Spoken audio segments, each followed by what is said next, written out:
आई फिक्र मत करो, पैसों का इंतजाम हो जाएगा, ठीक है? टेंशन कैसे ना लूं?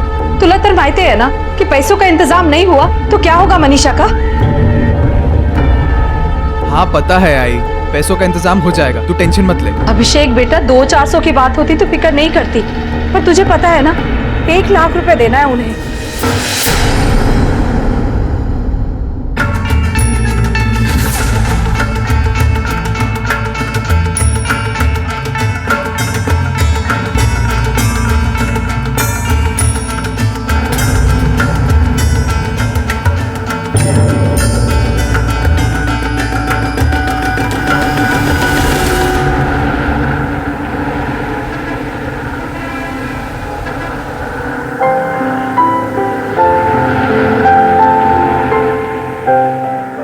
आईचा फोन होता।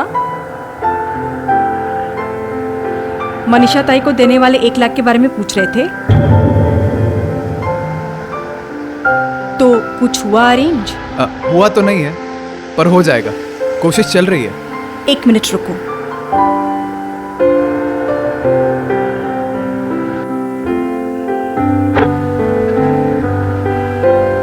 ये लो 50,000 है, बाकी का कुछ अरेंज कर लेंगे। नहीं आरती, मैं तुमसे पैसे कैसे ले सकता हूँ? ये मेरी प्रॉब्लम है, इसे मैं खुद सॉल्व करूंगा। देखो, तुम्हारी प्रॉब्लम भी तो मेरी प्रॉब्लम है ना। देखो, मैं इस बात से इनकार नहीं कर रहा हूँ, पर अभी हमारी शादी नहीं हुई है और मैं तुमसे पैसे ले लूँ? नहीं, मुझसे ये नहीं होगा। आखिर तुम्हारी बहन मेरी भी तो कुछ लगती है ना। और हाँ, ये मत सोचना कि ये पैसे मैं भूल जाऊंगी। एक बार शादी होने दो, फिर सूद समेत वापस कर लूंगी, ठीक है? लो, रख लो पैसे।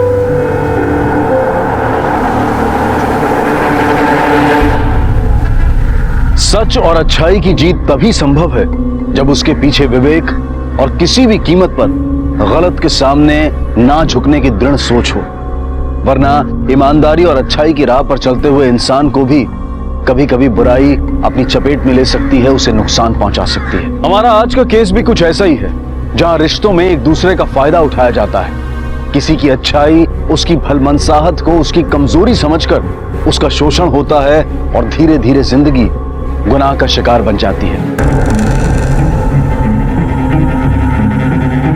आई, आई दरवाजा खोलो। आई, अरे हुआ क्या? तू इतनी घबराई हुई क्यों है?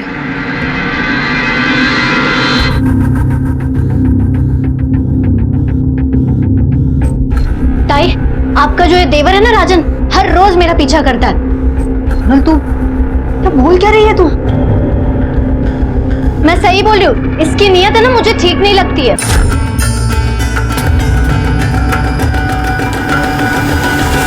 सोनल, ये क्या बकवास कर रही है? भाऊ ये झूठ बोल रही है। मैं इसका क्यों पीछा करूंगा, बताइए आप। ओ, क्या लगा रखा है नाटक? हाँ, एक तो खुद की बेटी को संभाल नहीं सकते हो और मेरे भाई को बदनाम करने पे लगे हुए हो। ये ज्यादा नहीं हो रहा है?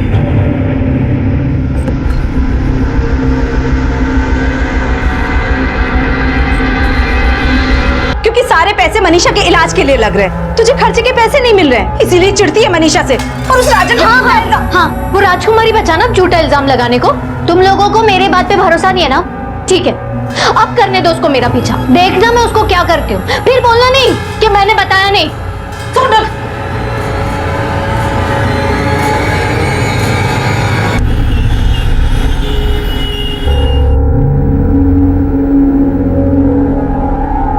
क्या हुआ?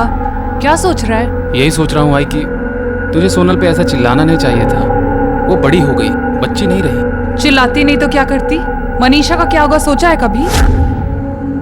हम लड़की वाले हैं, हमें थोड़ा दब के ही रहना चाहिए। अजीत छोड़ देगा तो कितनी बदनामी होगी। आई तू कौन सी दुनिया में जी रही है? अब जमाना बदल चुका है। जमाने के बारे में मुझे मत बता, सिर्फ खाना और पहनना बदला है, रीति रिवाज आज भी वैसे ही हैं। समाज में रहना है तो उसके कायदे कानून मानने ही पड़ेंगे, समझा तू?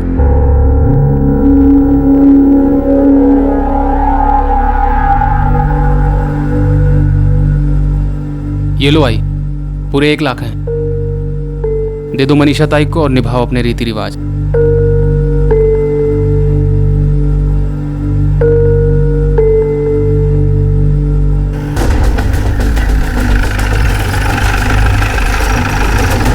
अभिषेक सुरवे, जी मैं ही हूँ अभिषेक, कहिए। तुम्हें हमारे साथ पुलिस स्टेशन चलना पड़ेगा इंक्वायरी के लिए। इंक्वायरी? साहब मेरी बात तो सुनिए। चलो चलो। लेकिन क्या किया क्या है इसने? सुनो क्या साहब, किया क्या साहब, मैंने? चलो क्या अंदर किया चल। इसने? ऐसा मत करो। क्या किया साहब? सुनो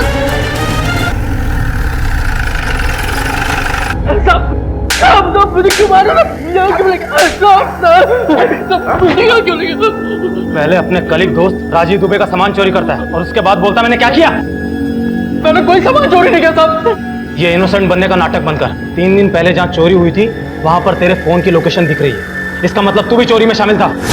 सर मेरे साथ एक लड़का अभिषेक सुरवे काम करता है, उसको हमेशा पैसे की जरूरत रहती है। उसने कितनी बार उधार लिया सर, बेशक उसने लौटाया लेकिन जरूरत तो उसे हमेशा रहती है। और सिर्फ उसी को मालूम था कि मैं डिलीवरी के लिए कहाँ कहाँ जा रहा हूँ और मेरे पास क्या क्या सामान है। बोल, चोरी का माल किधर है? पैसे की जरूरत होने का मतलब ये तो नहीं होता कि मैं चोर हूँ। पापा के गुजरने के बाद अपने घर को मैं ही देख रहा हूँ सर। मैंने लोगों से उधार लिया और समय से वापस भी किया है। पर यकीन मानिए सर, ये चोरी मैंने नहीं की। साहब मेरे बेटे को छोड़ दो, उसने कुछ नहीं किया है।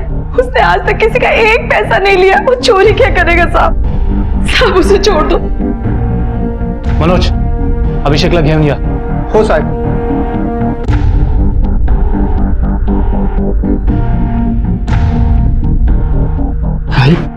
अभिषेक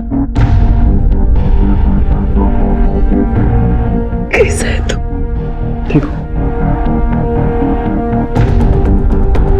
चल जा, लेकिन एक बात ध्यान रखना, इंक्वायरी अभी भी चल रही है और ये केस खत्म होने से पहले शहर से बाहर जाने की सोचना ही मत, समझा? ले जाइए अपने बेटे को। हो साहब, अच्छा खूब खूब हमारे साथ। ठीक। चल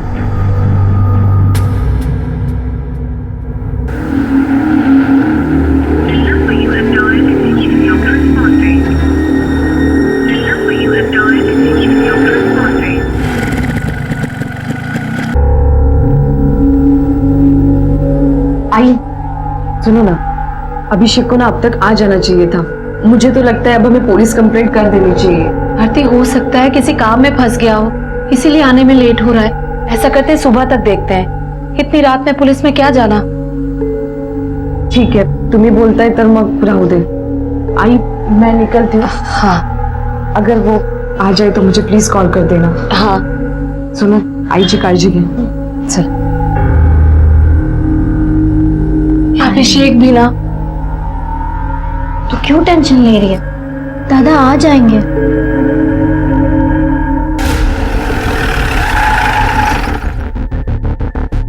सोनल, सोनल जल्दी कर। हाय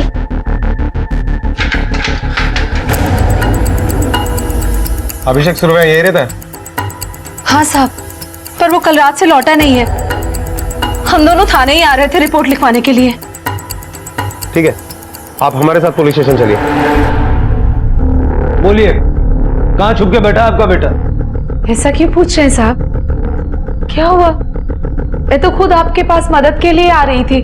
आपको ये नहीं पता कि आपका बेटा ऑफिस का डिलीवरी का सामान चुरा के भागा है, जिसमें 2 लैपटॉप और 2 महंगे मोबाइल फोन थे। चोरी? काहे बोलता है साहब? मेरा बेटा चोर नहीं है, बहुत ईमानदार है वो, बहुत मेहनती है वो। सर, ये लड़की आई काय झालं? तुम कौन हो? आरती। मेरे बेटे अभिषेक की मंगेतर है साहब। तुम्हें तो पता ही होगा ना कि उसने चोरी क्यों और कैसे की।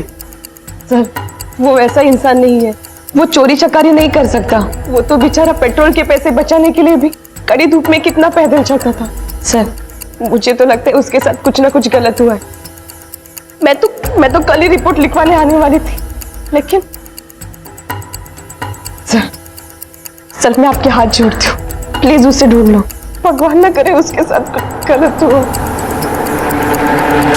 सर हमने अभिषेक के बारे में जितने भी लोगों से पूछताछ की, सभी का यही कहना है कि अभिषेक ईमानदार मेहनती लड़का है। लेकिन उसके बारे में और एक बात सामने आई है, उसके कलीग ने उसके ऊपर चोरी का इल्जाम लगाया था। हम लोगों ने पुणे में इन्फॉर्म कर दिया है कि अभिषेक लापता है। सतीश, हो सकता है कि पैसों की तंगी की वजह से अभिषेक ने चोरी की हो। इस अभिषेक के बारे में और इन्फॉर्मेशन निकालो। Okay sir. Sir, delivery boy Rajiv Dubey के पास से जो मोबाइल चोरी हुआ था वो इस एड्रेस पे एक्टिव हुआ है।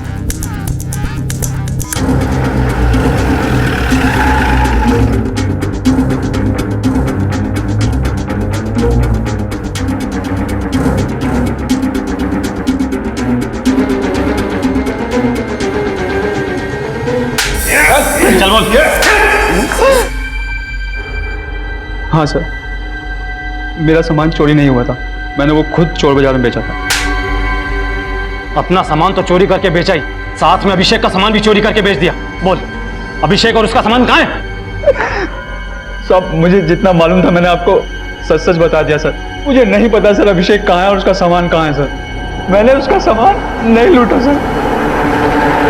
सर, अभिषेक के ऊपर जो चोरी का इल्जाम लगाया गया था वो खारिज हो चुका है। उसका दोस्त राजीव ने उसके ऊपर झूठे आरोप लगाए थे। सतीश, ऐसा भी तो हो सकता है कि इस राजीव ने अभिषेक को गायब किया हो और जो सामान उसके पास था उसे बेच दिया हो। सर, इसके चांसेस बहुत कम है। क्यों? क्योंकि जिस वक्त अभिषेक गायब हुआ उस वक्त राजीव अपने गोरेगांव वाले ऑफिस में था, और अगर उसने अभिषेक को गायब किया है या उसका सामान लूटा है तो जरूर किसी और की मदद ली होगी। सर, अभी तक चोरी किए गए हुए मोबाइल्स एक्टिवेट नहीं हुए, ना ही वो लैपटॉप चोर बाजार में बेचने के लिए आया है। सतीश, वो सारे मोबाइल और लैपटॉप सर्वेलेंस पे डाल। Okay sir. सोनल, तूने चुराया ना वो 1 लाख रुपए जो अभिषेक ने मनीषा के इलाज के लिए दिए थे? शर्म नहीं आई तुझे? हाँ, बहुत क्यों चुराया तूने? आई क्या हो गया तुझे? ये क्या बोल रही है? 1 लाख तो क्या, मैंने कभी 1 रुपया नहीं उठाया इधर से। पापा, सब जानती हूँ मैं। हाँ, चुपचाप वो पैसे देती हूँ, मैं जान ले लूंगी मैं तेरी। लौटा दे वो पैसे। छोड़ दो ना, मैं छोड़ूंगी नहीं, मैं जान छोड़ दो। अच्छा ही छोड़, क्या करता है? सोनल, अंदर जा। क्या करूँ अब मैं? क्या करूँ मैं? अगर इसने पैसे नहीं लिए तो पैसे गए कहाँ? ये अभिषेक भी पता नहीं कहाँ चला गया।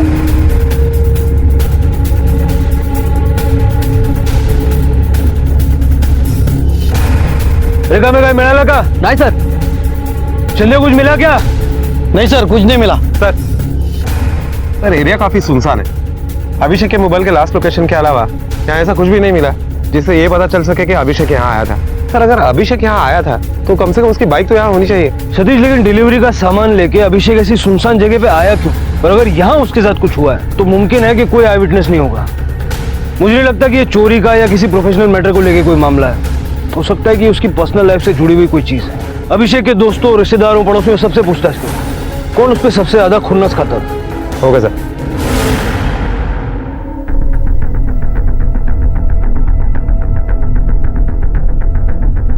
समोरच्या घरात जो अभिषेक राहतो कैसा लड़का है वो? किसी के साथ कोई झगड़ा वगैरह है उसका? वो तो बहुत शरीफ लड़का है साहब, वो किसी से झगड़ा क्यों करेगा? उसको तो 24 घंटा अपनी फैमिली के बारे में सोचने की फुर्सत ही कहाँ है। उसके फैमिली मेंबर्स कैसे हैं? मेरा मतलब है उनके आपस में कोई मनमुटाव या अनबन? नहीं साहब, लेकिन हाँ साहब, बड़ी लड़की की जो शादी हो गई थी उसके पति के साथ कुछ तो लफड़ा हुआ है। बात पुलिस तक गई थी, लेकिन क्या मैटर हुआ वो मालूम नहीं। Thank you.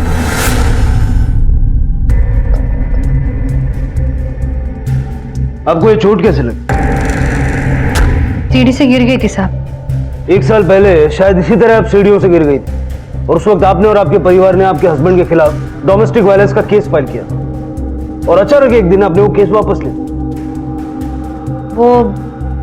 वो घर वालों को गलतफहमी हो गई थी साहब। पुलिस केस को नाटक समझ रखा आप लोगों ने। हमें अच्छी तरह पता है कि वो गलतफहमी थी या कुछ और। जो आदमी अपनी बीवी को पीट सकता है वो उसके भाई को भी नुकसान पहुंचा सकता है। नहीं साहब, देखो मेरा पति मेरे साथ जो कुछ भी करे साहब, वो मेरे भाई को कभी नुकसान नहीं पहुंचाएगा। मतलब तुम मानती हो कि तुम्हारे पति ने तुम्हारे साथ मारपीट की थी? नहीं, वो मेरा मतलब ऐसा नहीं था साहब। ठीक है, जा सकती हो।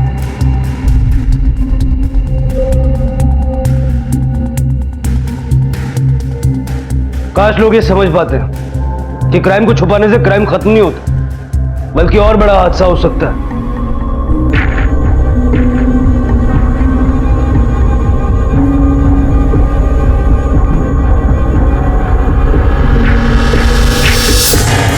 सर, इंक्वायरी में शरीफ और किसी के साथ कभी ऊंची आवाज में बात नहीं करने वाले अभिषेक के बारे में एक असलियत सामने आई है। मनीषा के पति अजीत ने जब मनीषा को बुरी तरह से मारा था तो उसके बाद अभिषेक ने भी अजीत को काफी बुरी तरह से मारा और उसके खिलाफ डोमेस्टिक अब्यूज का केस भी डाला था। सब मेरे को काय को अंदर करे साहब, मैंने कुछ नहीं किया। जास्त बोलायचं नाही। लेकिन 15 ही दिनों में घर वालों के प्रेशर में आकर अभिषेक ने वो केस पीछे ले लिया। मान लो तुम दोनों मेरी बात और केस वापस ले लो। मनीषा, ऐसे अकेले कैसे कटेगी तेरी जिंदगी? हाँ, तो अपने बारे में नहीं तो सोनल के बारे में सोच। तू ऐसे शादी तोड़ के बैठ जाएगी, कौन करेगा उससे शादी? इसका मतलब हो सकता है कि अजीत ने बदला लेने के लिए अभिषेक को गायब किया। इस अजीत की पूरी हिस्ट्री निकाल, कौन है, क्या करता है, किससे मिलता है और अभिषेक के गायब होने के वक्त ये कहाँ था, सारी डिटेल्स निकाल। Okay sir. अभिषेक एक आदर्श इंसान, भाई और बेटा जो अपने घर में अकेला कमाने वाला था, जिसके बारे में सबकी राय बहुत अच्छी थी, 4 दिनों से लापता था। उसके साथ कब, क्या और क्यों हुआ था, इसकी तस्वीर साफ नहीं थी क्योंकि कोई भी चश्मदीद गवाह नहीं था। अभिषेक का जीजा अजीत संदिग्ध था। दरअसल पुलिस को उसके पूरे परिवार पर शक था क्योंकि हालात भी इस तरफ इशारा कर रहे थे। आई कहना सब मेरे को नहीं मालूम सब अभिषेक के साथ क्या हुआ। मेरे को ये भी नहीं पता उस दिन वो कहाँ गया और क्या कर रहा था। अच्छा, फिर 9 तारीख की दोपहर को 3 बजे तेरा और तेरे भाई का मोबाइल का लोकेशन बांद्रा कुर्ला कॉम्प्लेक्स का क्यों है? मैं बताता हूँ। अभिषेक ने तुझे जेल भिजवाया था और इस बात का बदला लेने के लिए तुम दोनों वहां गए थे। क्या किया अभिषेक के साथ? जिंदा या मार डाला? साहब मैंने अभिषेक के साथ कुछ नहीं किया साहब, आई शपथ। और उस तरफ तो हम दोनों भाइयों का अक्सर आना जाना लगा रहता है क्योंकि जिस फैक्ट्री में हम दोनों काम करते हैं उसका एक ऑफिस उधर भी है साहब। सर,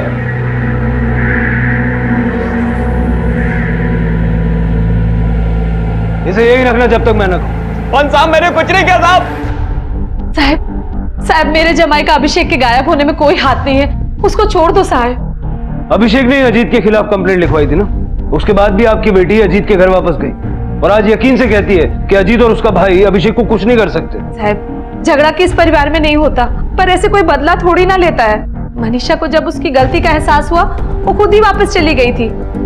अभिषेक को ढूंढने के बजाय अब गड़े मुर्दे मत उखाड़ो साहब। देखिए ये पुलिस की इंक्वायरी है, आपका घरेलू मामला नहीं है। पूछताछ चल रही है, जब पूछताछ हो जाएगी तो छोड़ देंगे। अभी आप लोग जा सकते हैं। सतीश, अभिषेक की मां आशा की डिटेल्स निकाल, क्योंकि जिस सोच की वो औरत है, मुझे लगता है कि डोमेस्टिक अब्यूज का केस वापस लेने के लिए उसी ने अभिषेक और मनीषा को मजबूर किया होगा और हो सकता है कि इसी बात पे माँ बेटे की बनती ना हो। जरा पता करो कि माँ बेटे का रिश्ता कैसा था। Yes sir. अभिषेक के कॉल रिकॉर्ड से कुछ पता चला? कुछ खास नहीं मिला सर। हाँ सर, लेकिन एक बात है, अभिषेक ने गायब होने से पहले जो लास्ट कॉल रिसीव किया था वो उसकी छोटी बहन सोनल का था।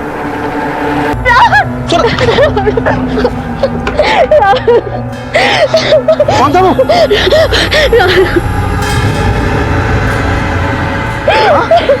क्या हुआ?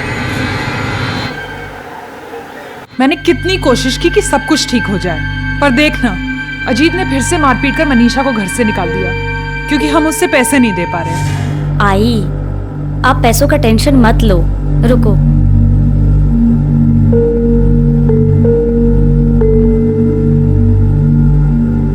आई, ये लो, रख लो पैसे।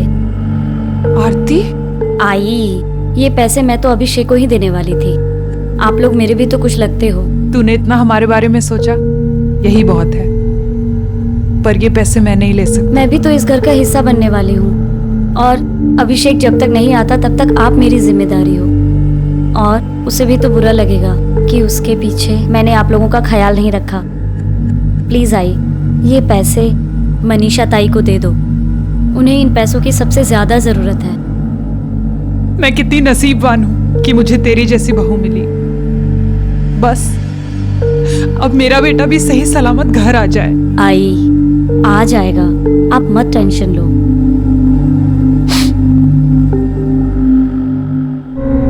कब से पीछा कर रहा है वो मेरा, परेशान कर दिया उसने मुझे। तुम्हें पता है दिन पे दिन उसकी हिम्मत बढ़ती जा रही है। राहुल, मुझे बहुत डर लग रहा है अब। सोनल तुम बिल्कुल भी टेंशन मत लो, मैं हूं ना तुम्हारे साथ। मैं देख लूंगा उसे। तुम्हें पता है ना, मेरे अलावा तुम्हें और कोई नहीं छू सकता। तो smile smile smile smile smile. ये हुई ना बात। 9 तारीख को जिस दिन अभिषेक गायब हुआ, उसके गायब होने से पहले आखिरी कॉल तुमने उसे किया। क्यों किया था तुमने उसे फोन? सर वो मेरे भाई हैं, मैं उनको फोन क्यों नहीं कर सकती? बिल्कुल कर सकती हो, लेकिन हमें पता है कि काफी टाइम से तुम दोनों में कोई बातचीत नहीं थी। 1 महीने में उसके नंबर पे तुम्हारा एक भी कॉल नहीं है, फिर अचानक ऐसा क्या काम आ गया? देखो अपने तरीके से बता दो, वरना हमें अपना तरीका अपनाना पड़ेगा। सर वो दादा ने मुझे राहुल के साथ देख लिया था। राहुल मेरा बॉयफ्रेंड है। सोनल मुझे सब पता है तेरा क्या चल रहा है राहुल के साथ। देख बंद कर ये सब और अपनी पढ़ाई पे ध्यान दे। और अपने पैरों पे खड़ी हो, वरना देखा है ना मनीषा ताई का क्या हाल हुआ है, तेरा भी वही हाल होगा। दादा मैं ना अपना खुद देख लूंगी, आप अपना देखो, मेरी टेंशन मत लो। और हाँ, मनीषा ताई की तरह ना मैं आपके पास रोने नहीं आऊंगी। सर दादा ने बीच में पढ़ना बंद ही नहीं किया, इसलिए मैंने उनको फोन किया कि मुझे उनसे मिलके बात करनी है कि वो मेरे मामले में टांग ना अड़ाएं। पर बात करने से पहले वो भाग गए। भाग गए मतलब? सर सबको ऐसा लगता है कि दादा भगवान है, कोई सुपर हीरो है, जैसे वो सब कुछ ठीक कर लेंगे, पर वैसा नहीं है। वो भी हम जैसे ही हैं। वो ऊपर से स्ट्रांग बनते हैं पर छोटी छोटी बात पे घबराते हैं। हाँ आरती, थक गया हूँ मैं। इतनी कोशिश करता हूँ, इतनी मेहनत करता हूँ, फिर भी कुछ नहीं हो पाता है। हार चुका हूँ मैं। ऐसा मन करता है इन सब चीजों को छोड़ के कहीं दूर भाग जाऊं। सर मुझे तो लगता है दादा डर के भाग गए, वरना अगर वो यहाँ होते तो आपको कोई ना कोई खबर तो लगती उनकी। क्या समझती तू अपने आप को? पुलिस को क्यों बोला कि अभिषेक भाग गया है? भागा नहीं है तो किधर है बोलना। अब तो अपने बेटे के महान होने से बाहर निकल आई। वो भी हम दोनों की तरह इंसान है। मुझे तो लगता है दादा ही वो 1 लाख रुपए लेकर चले गए। अरे वो उसके ही पैसे थे, अपने पैसे क्यों चुराएगा वो? क्योंकि आई तूने उसका जीना हराम कर दिया। कभी तूने उससे पूछा कि वो कैसा है? बस पैसे चाहिए बोल दिया।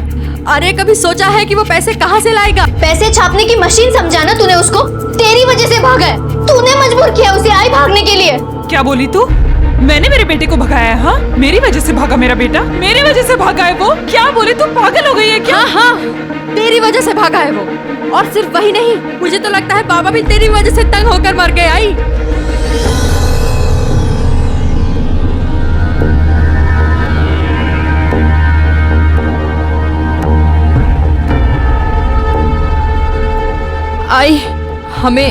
आई मुझे माफ कर दे, वो मैंने गुस्से में बस बोल दिया।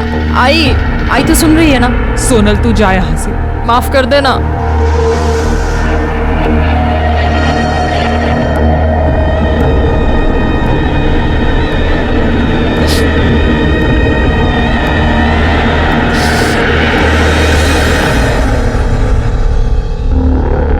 आरती, तुमने हमें ये कभी क्यों नहीं बताया कि अभिषेक अपनी घर वालों की जिम्मेदारियों से दुखी था और घर छोड़ के भागना चाहता? सर वो तो दुख में आदमी ऐसी बातें बोल देता है, इसका मतलब ये नहीं है कि अभिषेक भागना चाहता था।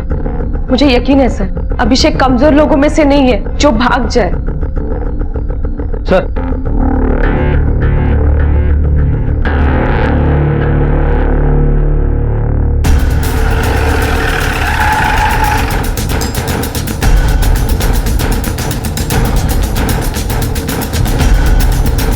तुमने देखा किसी को ये बाइक पार्क करते हुए? सर यहाँ पे रोज इतने सारे लोग बाइक पार्क करते हैं, अब हर किसी की शक्ल याद नहीं रहती सर। तुम्हारे यहाँ सीसीटीवी कैमरा है? सीसीटीवी तो है लेकिन खराब पड़ा है सर वो। ठीक है, जाओ। सतीश, अभी हमारे पास कोई तरीका नहीं है जिससे ये पता लगे कि ये बाइक यहाँ पर अभिषेक ने पार्क किया या किसी और ने। अगर अभिषेक भागा है तो उसे बाइक यहाँ पार्क करने की क्या जरूरत पड़ी? 90% चांसेस है कि ये काम किसी और ने किया है। जरा बाइक पे देखो, फिंगरप्रिंट्स मिलते क्या, हो सकता है हमारी उससे कुछ मदद हो जाए। Okay sir. अभिषेक को गायब हुए काफी वक्त बीत चुका था और बीतते वक्त के साथ पुलिस को उसके जिंदा मिलने के आसार भी कम लगने लगे थे। वहीं दूसरी तरफ उसका परिवार बिखरता जा रहा था। पुलिस को अब तक जितने भी सुराग मिले थे उसके मुताबिक कोई भी घर वाला उसकी गुमशुदगी का कारण हो सकता था। सब अपने अपने समीकरणों और अपनी मजबूरियों के अधीन थे और पुलिस इस तहकीकात में दिन रात एक कर रही थी। पर वहीं दूसरी तरफ अभिषेक के घर में कुछ ऐसा चल रहा था जिससे पुलिस अनजान थी। घर के अंदर के लोग ही जुर्म को बढ़ावा दे रहे थे, जो कि बहुत विनाशकारी हो सकता था।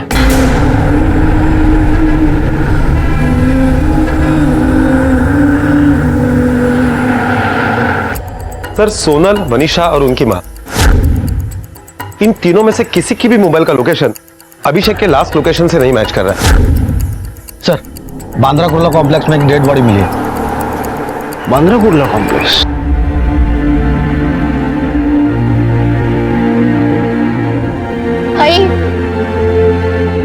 आई दरवाजा खोलो। सोनल,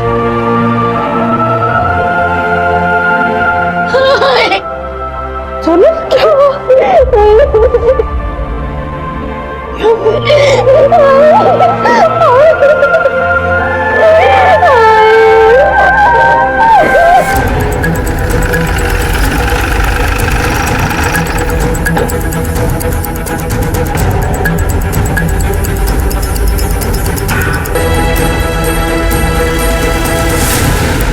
सतीश, 4 दिन पहले अभिषेक का लास्ट लोकेशन वहां था।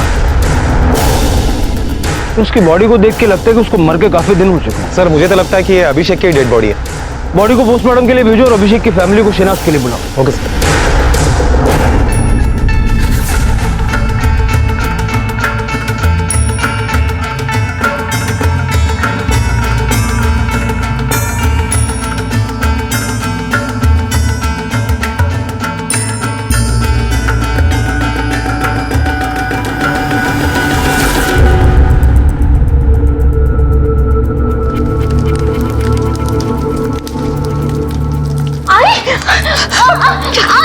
आई ये कपड़े क्यों जला रही है? ये कपड़े पुलिस कंप्लेन में मेरी मदद करने वाले थे। आई कि मैं सच बोल रही हूँ आई कि राजन ने मेरा रेप किया है। चुप, एकदम चुप। ये बात तेरी जबान पे कभी आनी नहीं चाहिए। और भूल जा पुलिस। मैंने अजीत और राजन से बात कर ली है, सब कुछ ठीक हो जाएगा अब। आई क्या ठीक हो जाएगा? ये क्या बोल रही है तू? आई तूने इसको इधर क्यों बुलाया? बोलना। मैं अपनी गलती ठीक करना चाहता हूँ, सोनल से माफी मांगकर, इससे शादी करके। देख सोनल, वो अपनी गलती ठीक करना चाहता है, शादी करना चाहता है तुझसे। आई पागल हो गई है क्या तू? मैं इससे शादी नहीं करूंगी। देख सोनल, अगर तूने शादी से मना किया ना तो मैं जाकर पुलिस में बोल दूंगी कि मेरी अलमारी से जो 1 लाख रुपए चोरी हुआ है वो तूने किया है, समझी तू? इसलिए जो कहती हूँ वो चुपचाप कर।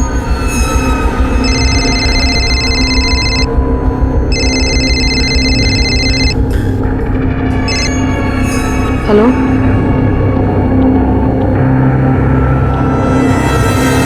सतीश, पोस्टमार्टम रिपोर्ट के हिसाब से अभिषेक के सर पे इतने जबरदस्त वार किए गए कि उसी से उसकी मौत हो गई। उसके बाद में उसकी लाश को झाड़ियों में फेंक दिया गया। मौत का समय 9 तारीख को दोपहर 3 से 5 का है।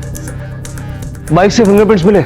नहीं सर, हो सकता है कि जिसने खून किया वो पूरी प्लानिंग में आया हो, उसने ग्लव्स पहने थे और इसीलिए अभिषेक के फिंगरप्रिंट्स के अलावा किसी और के फिंगरप्रिंट्स नहीं मिले। मत रो आरती, होनी को कौन टाल सकता है? रो मत बेटा, रो मत। चुप हो जा आरती, चुप हो जा। आई रडू दे तिला, रो ले जितना रोना है आज के दिन, क्योंकि आज के बाद तुझे कभी रोना नहीं पड़ेगा। पनोती थी वो फैमिली तेरे लिए, उन लोग के साथ तू कभी खुश नहीं रह पाती। चुप कर, तुला क्या अक्कल है कि नहीं? अरे समय देख के तो बातें किया कर। आई अरे सच बोलने के लिए कौन सा टाइम देखा जाता है? बेकार में रो रही है ये। मुझे तो अच्छा लग रहा है कि वो मर गया, नहीं तो ये भी उन लोग के लिए करते करते मर जाती और किसी को फर्क भी नहीं पड़ता।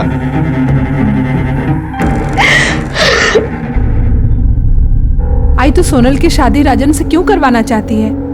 तू जानती नहीं है क्या कि वो 2 भाई कैसे हैं? क्यों? उससे शादी नहीं करेगी तो कोई और रिश्ता है क्या तेरे पास? कौन करेगा ऐसी लड़की से शादी जिसका बलात्कार हो चुका हो? और पता है ना, बिना मर्द की औरत पर लोग कैसे चील कौओं की तरह नजर गड़ाए रखते हैं। अभिषेक के बाद अब वही लोग हमारा सहारा है, वही लोग इस घर के मर्द हैं अब। आई तू अपनी बात मनवाने के लिए अभिषेक का नाम मत ले। हाँ, वो आज नहीं है, लेकिन पहले कहाँ तूने कोई सही फैसला लिया है? क्या बोला तूने? हाँ, आज तुम लोग ही मुझे बात सुना रहे हो। तुम लोग कह रहे हो कि मैंने तुम लोगों की जिंदगी बर्बाद की, बिना पति के 3 बच्चों को पाल के दिखाओ, फिर बोलना। 35 साल की थी मैं तब तेरे बाबा गुजर गए, उससे पहले कभी घर से बाहर भी नहीं निकली थी। खुद को संभालना, तुम तीनों को पालना कैसे किया मैंने ये मैं ही जानती हूँ। एक बात बता, अजीत को जेल भेज के तुझे क्या मिलेगा?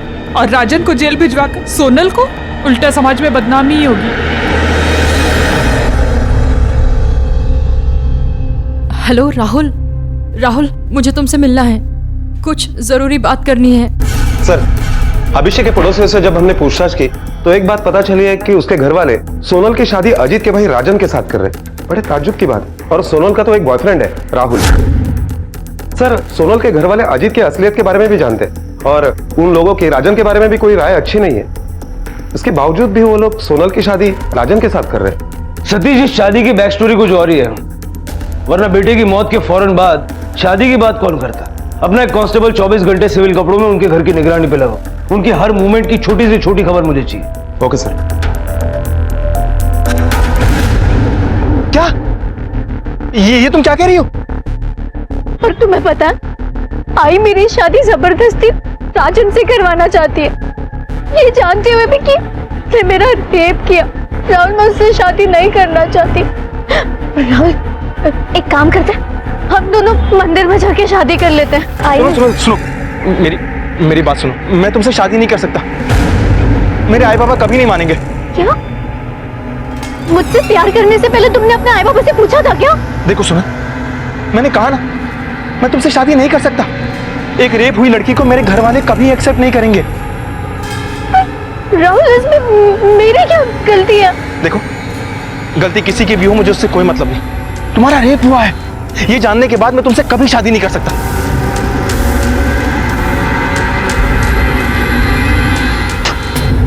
घिन आ रही है मुझे तुम पे। अब तुम क्या? मैं ही तुमसे शादी नहीं करूंगी।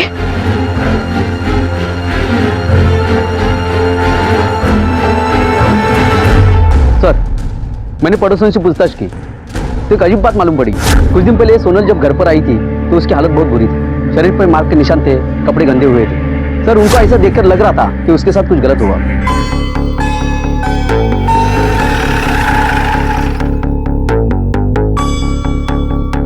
देखिए, क्या तुम्हें अब भी नहीं लगता कि हमें सब कुछ सच बता देना चाहिए? हमें सब कुछ सच पता चल गया है। सोनल और राजन की शादी हो रही है। अचानक शादी करने का फैसला, जबकि अभी अभी भाई की मौत हुई है।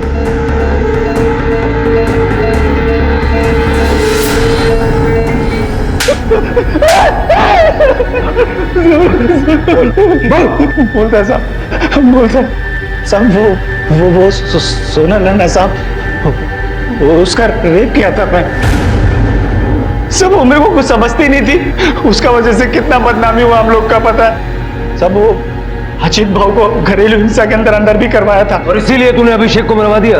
नहीं साहब, नहीं साहब, मैंने नहीं मारा साहब। हर शपथ मैंने नहीं मारा साहब। आरती के भाई ने अभिषेक को मारा होगा साहब। वो नहीं चाहता था कि उसकी शादी उसके घर में हो और घर की सारी जिम्मेदारी वो उठाए। क्या कर रहे हो? देख, दूर रह मेरी बहन से, अपना प्यार अपने पास रख। मैं उसको तेरी पनौती फैमिली के दुख दूर करने के लिए बर्बाद नहीं होने दूंगा। प्यार से समझा रहा हूं, समझ जा, वरना तू सोच भी नहीं सकता मैं तेरा क्या हाल करूंगा। साहब, मैं बता दो साहब, मैंने नहीं मारा अभिषेक को साहब। साहब, मैं चाहता था कि उसकी शादी मेरी बहन के साथ ना हो, पर वो अभिषेक की वजह से नहीं साहब। साहब, अभिषेक तो अच्छा लड़का था, मेरे को पसंद था वो, पर साहब उसकी फैमिली, वो उस पे जिम्मेदारी थोप के उसको बर्बाद कर दी थी साहब। और मैं नहीं चाहता था कि मेरे बहन के साथ भी वही हो। आई शपथ, मैंने नहीं मारा अभिषेक को।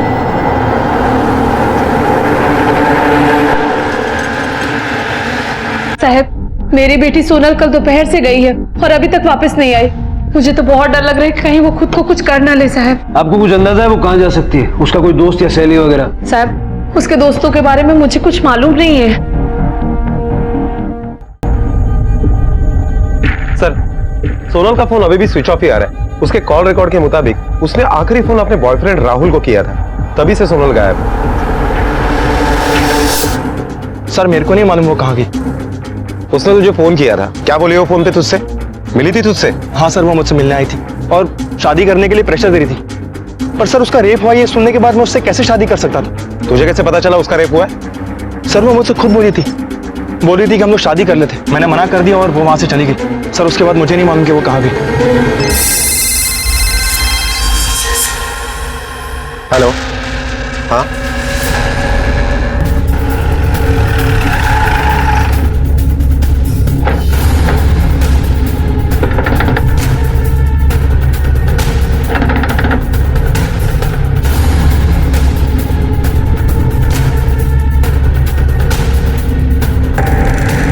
कहाँ थी तुम? और तुम्हारा फोन क्यों स्विच ऑफ आ रहा था सोनल? सर, मैंने फोन जानबूझ के बंद किया था, इधर उधर भटक रही थी। राहुल ने मुझे धोखा दिया सर, कुछ समझ ही नहीं आ रहा था कि मैं क्या करूं। मन तो किया कि मर जाऊं, लेकिन हिम्मत ही नहीं हुई, इसलिए घर वापस आ गई। अभिषेक के लापता होने का राज उसकी लाश मिलने के साथ खत्म हो गया, लेकिन एक नया सवाल खड़ा हो गया कि अभिषेक का कत्ल किसने और क्यों किया, जिसका पुलिस के पास अभी कोई जवाब नहीं था। वहीं दूसरी तरफ अभिषेक के परिवार में होने वाली हरकतें आम नहीं थी। राजन सोनल के बलात्कार के जुर्म में पुलिस कस्टडी में था। मनीषा ने तलाक लेने का फैसला कर लिया था। राहुल सोनल को छोड़कर जा चुका था और अभिषेक का खून जिस सफाई से किया गया था उसे भेदना मुश्किल हो रहा था। और तभी पुलिस के हाथ एक ऐसा सुराग लगा जो इस केस में अहम साबित हुआ।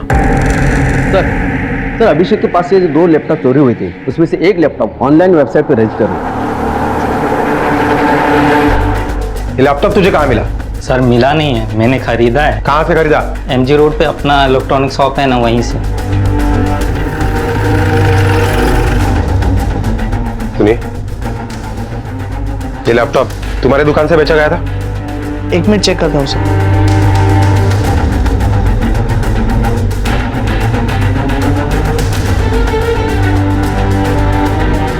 हाँ साहब, ये लैपटॉप हमारी दुकान से लिया गया है। जिस दिन ये लैपटॉप तुम्हारे दुकान से बेचा गया उस दिन के CCTV फुटेज मुझे चाहिए। Okay sir.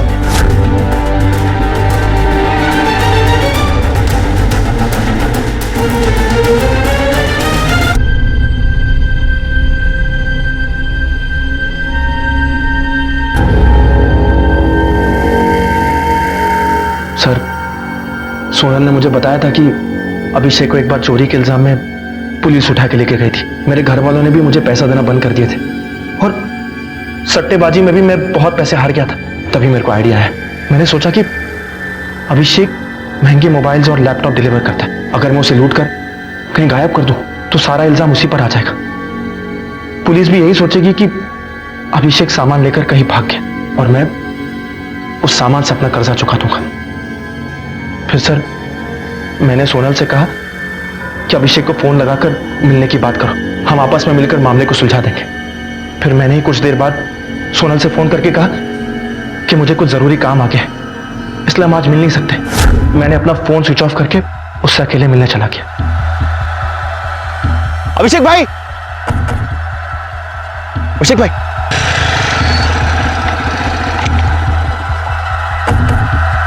तू यहाँ क्या कर रहा है? सोनल ने तो कहा था तू आज मिल नहीं सकता। हाँ, वो कुछ काम आ गया था, कैंसिल हो गया तो हम लोग यहाँ आपसे मिलने आ गए। सोनल कहाँ है? वो वहाँ गाड़ी में वेट कर रही है, आइए।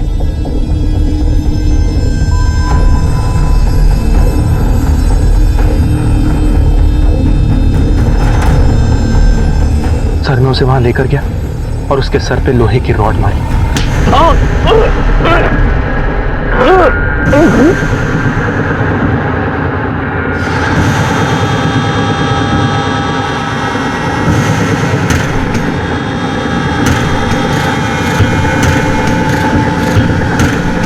और फिर उसकी बॉडी को वहीं झाड़ी में फेंक दिया और सामान अपने साथ लेके भाग गया। फिर मैंने उसकी बाइक वहां पार्किंग में लगाई। तुम्हारी ऐसी वाहियात वजह से एक मासूम इंसान की जान गई। पैसों की जरूरत अभिषेक को तुमसे कहीं ज्यादा थी, लेकिन उसने तुम्हारी तरह गलत रास्ता नहीं चुना। अपने परिवार के प्रति रक्षात्मक होना सही है, लेकिन किसी गलत चीज को सही मानकर उसे बढ़ावा देना जुर्म को न्योता देने जैसा है। और यही हो रहा था आशा की तमाम कोशिशों में, जिसकी वजह से अभिषेक पिसता रहा। एक बेहतर और संपन्न जिंदगी के सपने देखने में कोई बुराई नहीं है, लेकिन उसकी नींव अपनी मेहनत और काबिलियत पर खड़ी होनी चाहिए, वरना लोग फायदा उठाने से नहीं चूकेंगे, जो कि सोनल के साथ हुआ। किसी के प्यार में उसकी मदद करना गलत नहीं है, लेकिन उसे सही सलाह देना भी बहुत जरूरी है, जो कि आरती ने नहीं किया। राजन को सोनल के बलात्कार और राहुल को अभिषेक के कत्ल और चोरी के लिए गिरफ्तार किया गया है। दोनों इस वक्त जुडिशियल कस्टडी में हैं और पुलिस चार्जशीट फाइल करने की तैयारी कर रही है। अपनों के लिए प्यार की जिम्मेदारी निभाना सिर्फ उनकी हर बात को मानना नहीं होता है, बल्कि सच का साथ देकर उन्हें सही और गलत का फर्क समझाना भी जरूरी होता है। इसी विचार के साथ अब मैं अनूप सोनी आपसे विदा लेता हूं। फिर मुलाकात होगी अगले एपिसोड में एक और चौंका देने वाले केस के साथ। तब तक अपना और अपने परिवार का ख्याल रखें और देखते रहें क्राइम पेट्रोल डायल 100। सबक एक को सीख हम सबको। जय हिंद।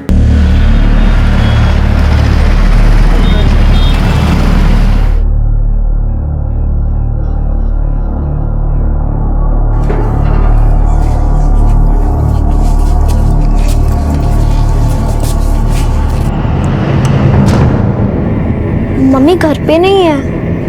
कहाँ गई मम्मी? तू रुक, मैं शीला आंटी से चाबी लेके आती हूँ। आप जिस नंबर को डायल कर रहे हैं वो इस समय स्विच ऑफ है। मम्मी का नंबर ऑफ आ रहा है। पापा को लगाओ ना दी। हाँ। एक सेकंड। हेलो। हेलो पापा। एक मिनट रुको। एक्सक्यूज मी सर, एक मिनट। कितनी बार समझाया है काम के टाइम पे फोन मत किया करो। सॉरी पापा। जल्दी बोलो क्या है। पापा 3 घंटे हो गए, मम्मी घर पे नहीं आई है और उनका फोन भी बंद आ रहा है। आ जाएगी तुम्हारी मम्मी, कहीं गई नहीं है, ठीक है? अब दोबारा काम के टाइम पे फोन मत करना। चलो फोन रखो।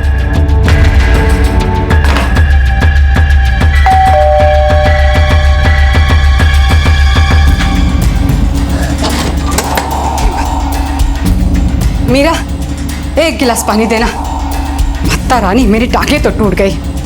तेरी माँ किधर गई? दादी वो जब से हम स्कूल से आए मम्मी घर पे नहीं है। जा तू मेरे लिए पानी लेके आ जा।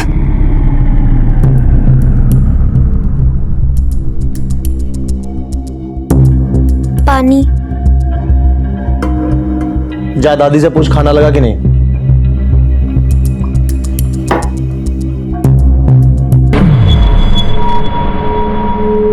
रिश्ते अजीब होते हैं। जब से इंसानी दुनिया अस्तित्व में आई है तब से न जाने कितने लेखक, कवि, दार्शनिक और मनोवैज्ञानिक रिश्तों के रहस्य को सुलझाने में लगे हैं। लेकिन हर रिश्ते की अपनी एक कहानी, हर एक का अपना सच, अपना रहस्य। जयपुर के एक परिवार के बच्चे परेशान थे। उनकी माँ जो अक्सर घर पर रहा करती थी गायब थी, लेकिन इस बात की ना तो उनके पिता को कोई परवाह थी और ना ही बच्चियों की दादी को। बच्चियां छोटी थी, वो करती भी तो क्या करती, पर आखिर में उन्होंने अपनी नानी को फोन किया। साहब, ये मेरी बेटी मनोरमा है। मेरी नातिन ने मुझे फोन करके बताया कि उसकी मम्मी दोपहर से घर नहीं लौटी। उसका फोन भी बंद आ रहा है, पता नहीं कहाँ चली गई। मेरे दामाद को तो इतनी भी फिक्र नहीं है कि वो थाने में आकर रिपोर्ट भी लिखवा दे। क्यों? आपकी बेटी और आपके दामाद के बीच कोई प्रॉब्लम? मेरा दामाद उसको बहुत परेशान करता है साहब, बहुत बेइज्जती करता है उसकी। उस बुढ़िया की हिम्मत कैसे हुई मुझ पर इतना घटिया इल्जाम लगाने की? मेरी बेटियों का दिमाग खराब करती है औरत। कलमुई, मेरी बहू माँ के पेट से झूठ बोलना सीख के आई है। पर यह बात तो सच है कि आपकी बहू घर नहीं लौटी। आपने आकर शिकायत दर्ज करवाई ना इन्होंने। मैं बताता हूं सर, कहां गई है वो। हीरोइन बनने के चक्कर में भागी है, और ये पहली बार नहीं हुआ है, इसके पहले भी भाग चुकी है, बेटियों के पैदा होने से पहले।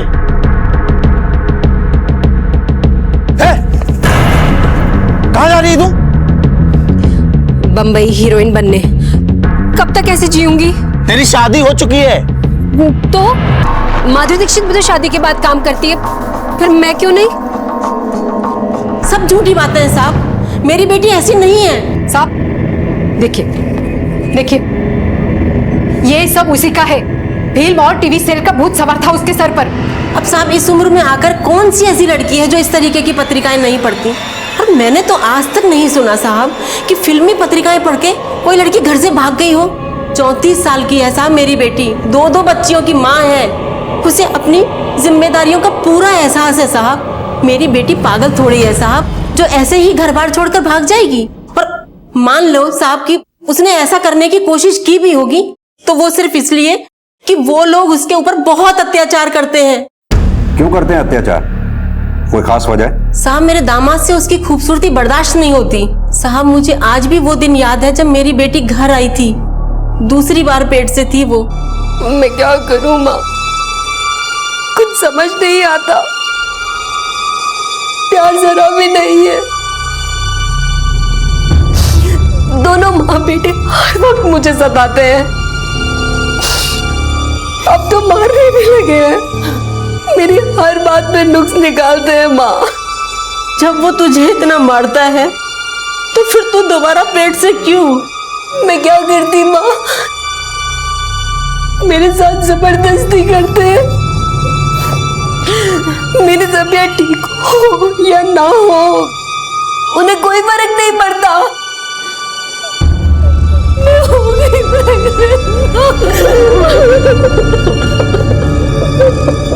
अरे पत्नी है वो, पति को सुख देना उसकी जिम्मेदारी है।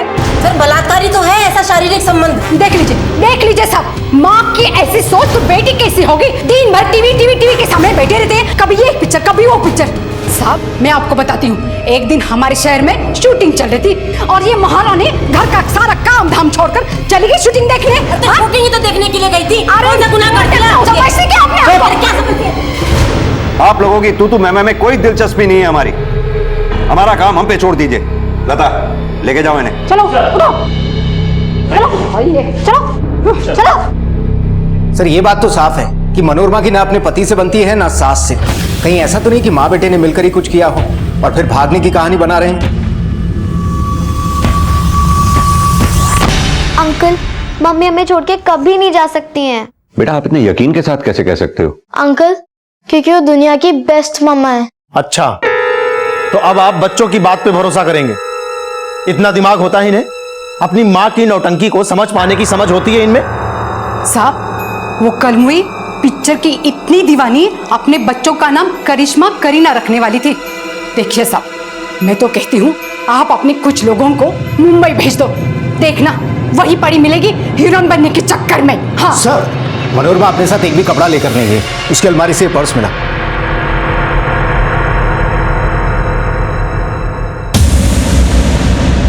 ये घर खर्चे के लिए पैसे हैं, मैं देता था उसको। अजीब बात नहीं है, आपकी बीवी मनोरमा घर छोड़ के गई और पैसे नहीं लेके गई। लगता है आप दोनों कुछ छुपा रहे हैं हमसे, लेकिन हमें सच पता करने में ज्यादा देर नहीं लगेगी।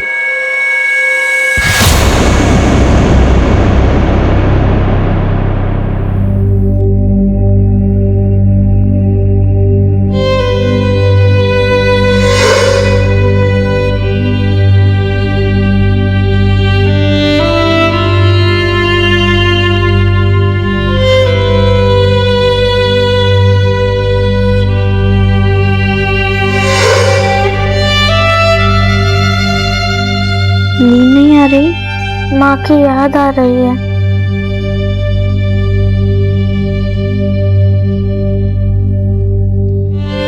दीदी क्या पापा ने सच में कुछ किया होगा मम्मी को? अरे मनोरमा की सास तो झूठ बोल रही है सर। मनोरमा तो अपनी बेटियों को कलेजे से लगा के रखती थी। मनोरमा अगर अपनी बेटियों के लिए कुछ करती तो उसका पति हमेशा लड़ने को तैयार। सर मनोरमा के पड़ोसियों की बातों से ये तो साफ है कि सतीश बहुत ही शॉर्ट टेम्पर्ड है। पति पत्नी में अक्सर झगड़ा हुआ करता था। लेकिन भरत इस वजह से मनोरमा घर छोड़कर नहीं जा सकती। लोगों का मानना है कि वो अपनी बच्चियों मीरा और माला से बहुत प्यार करती थी। उन बच्चियों को छोड़कर वो कैसे जा सकती है? सर मनोरमा के कॉल डिटेल्स आ गए। मैंने चेक किया, मनोरमा के कॉल रिकॉर्ड्स में किसी भी अननोन नंबर पे कोई कॉल नहीं है पिछले 2-3 हफ्ते में। अगर मनोरमा हीरोइन बनने गई है तो उसने मुंबई में किसी न किसी से तो कांटेक्ट किया होता। उसके फोन रिकॉर्ड्स में मुंबई का कोई नंबर नहीं है। नहीं सर। भरत ये मनोरमा के फोन की लास्ट लोकेशन क्या है? सर 2 मार्च को दोपहर 1 बजे फोन ऑफ हुआ, तब फोन की लोकेशन थी शिवनगर। सर यहीं पर तो सतीश का ऑफिस है। बोल, सच सच बोलो। अरे साहब आप लोग क्यों मेरे पीछे पड़े? मैंने कितनी बार कहा कि 2 तारीख को ऑफिस जाने से पहले आखिरी बार मैं अपनी बीवी से मिला। उसके बाद ना मेरी उससे कोई फोन पे बात हुई और ना ही मैं उससे मिला हूं। तो फिर मनोरमा के फोन की लास्ट लोकेशन तेरे ऑफिस के पास कैसे थी? साहब उस एरिया में सिर्फ मेरा ही ऑफिस थोड़ी है, कहीं होगी किसी से मिलने। तुम और तुम्हारा बेटा क्या कांड किया है तुम दोनों ने मिलकर? नहीं बता दो वरना इधर तुम पिटोगी और उधर वो। माता रानी की कसम साहब वो कहाँ भाग गई कल में हमें नहीं पता साहब। घर में थी तभी मुसीबत और भाग गई तो भी आफत। पता नहीं साहब हमें सब। तू इतने यकीन के साथ कैसे कह सकता है कि मनोरमा भाग गई? ना वो पैसे लेके गई, ना वो कपड़े लेके गई, ना किसी ने उसको बस स्टैंड पे देखा, ना ही रेलवे स्टेशन पे देखा और ना ही उसने कोई टैक्सी हायर की। वो चालाक औरत है, पूरी प्लानिंग के साथ भागी है। हमें तो सारी प्लानिंग तेरी लगती है। हो सकता है तूने उसे ऑफिस में बुलाया और वहीं से उसे गायब कर दिया हो। सैनी सर इसकी तब तक खातिरदारी करो जब तक ये सच ना बोले। सर अरे साहब यकीन करो हमारा। अरे ये सतीश और सरस्वती के फोन रिकॉर्ड्स निकलवाओ। पता करो पिछले 1 महीने में इन्होंने किस किस से बातें की। मुझे नहीं लगता ये सिर्फ एक मिसिंग केस है, जरूर इसके पीछे कोई साजिश है।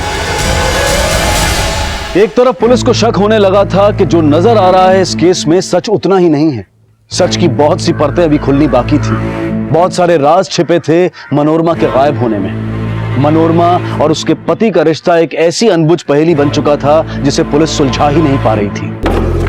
सर, ये रही मनोरमा की सास सरस्वती और पति सतीश के फोन की लोकेशन डिटेल्स। तीनों का फोन 2 मार्च को दोपहर 1 से 2 बजे के बीच सतीश के ऑफिस के आसपास ही था। उसके बाद 2 बजे मनोरमा का फोन ऑफ हुआ और उसके बाद में सरस्वती और सतीश के फोन की लोकेशन शिवनगर से जनता नगर की तरफ शिफ्ट हुई। भरत, कहीं ऐसा तो नहीं इन्होंने मनोरमा को सतीश के ऑफिस में बुलाकर उसके साथ कुछ किया हो और फिर उसकी लाश को जनता नगर के पास कहीं छुपा दिया हो? हेलो, क्या? ठीक है, हम आते हैं। सर, सरस्वती का फोन था। मीरा और माला दोनों गायब हैं। साहब, स्कूल 1 बजे छूटता है, दोनों 1:30 बजे तक घर आ जाती है। अब 4 बज गए। मैं स्कूल होकर भी आई, चौकीदार बोला कि वो दोनों 1:15 बजे वहां से निकली है। सर, निर्माण नगर थाने से ये फैक्स आया है। वहाँ पे सतीश और सरस्वती के खिलाफ प्रॉपर्टी की जालसाजी का केस दर्ज हुआ है और वारंट भी इशू हुआ है। सर, यही वो आदमी जो अपने गुंडे लेकर आया और हमारा सामान बाहर फेंकने लगा। बाहर करो सबको, फ्लैट्स पे कब्जा करके बैठे। निकालो, जल्दी भगाओ। देखो, अगर तुमने अपने आदमियों को नहीं रोका ना तो हम लोग पुलिस के पास जाएंगे। चोर पुलिस को बुलाने की बात कर रहे हैं? तुझे थाने चलना है ना? वाह, हो रही मेरी गाड़ी, चला। वाह, ये लोग झूठ बोल रहे हैं साहब। ये सभी फ्लैट्स मेरे नाम से रजिस्टर्ड है। मैं दुबई में रहता हूँ। यहाँ इन्वेस्टमेंट के लिए 4 फ्लैट्स मैंने खरीद लिए थे और ये लोग उसमें घुसकर बैठे। हम लोग का चोर चक्के हैं। खून पसीने की कमाई से खरीदे हमने वो फ्लैट। देखिए, शांत हो जाइए।